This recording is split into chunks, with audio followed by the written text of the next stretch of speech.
Hello, I'm Turtwig and I'm here by myself playing Super Mario World here in the Valley of Bowser, which is definitely a cave, seeing it's quite dark and lots of rocks and stuff in here.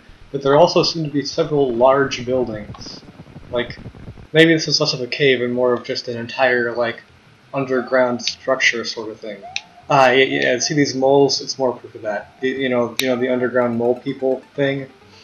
That kind of a trope? Yeah, it's real. It's been confirmed by Mario.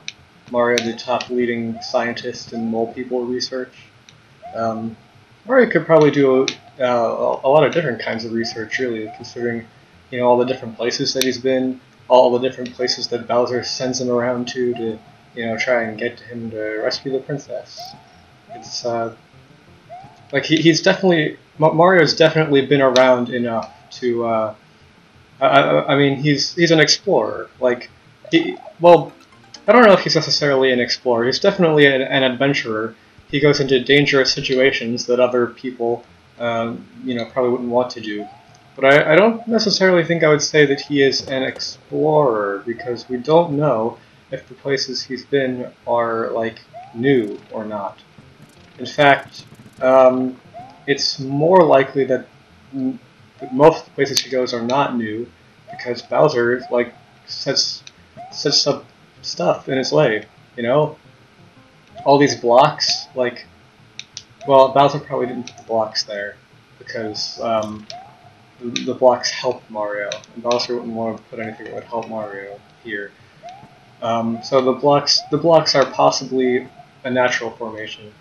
I do know that in the lore, like in the manual book or whatever for the original Super Mario Bros., it said that the blocks were actually toads who were magically transformed. They're Princess Peach's Toad army who were magically transformed into blocks by Bowser, so that they wouldn't be able to get in his way, which probably isn't canon anymore, or that some toads were turned into blocks, but Bowser did that because blocks are already a natural part of the landscape. It would be like in a more realistic thing, if the leader of one army turned all the members of another army into like grass or trees or something. It's something that is already found in the world, but just they aren't people anymore. They aren't an army that could like fight and stuff. So the blocks, they're probably natural, and these moles, like the moles, definitely could just be they naturally live here. Like this is their home and everything, and I'm the one who's like intruding on their home. Well, the one after Bowser, because here's the debate here is whether or not Mario is exploring. Whether or not he's like finding out about these things for the first time. And in this case, the answer is definitely no. Even though we know the blocks are probably natural and the moles are probably natural, there was a Charge and Chuck, which is a Koopa, part of Bowser's army. So I guess it's technically possible that these Charge and Chucks weren't placed here by Bowser, that they perhaps are renegade and they ran away from Bowser's army because they just wanted to play sports, and they ran into a cave to do that.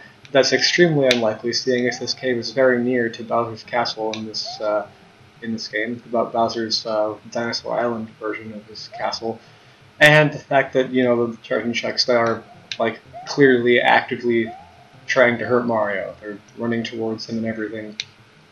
Like this is not just a coincidence. It's something that was planned out.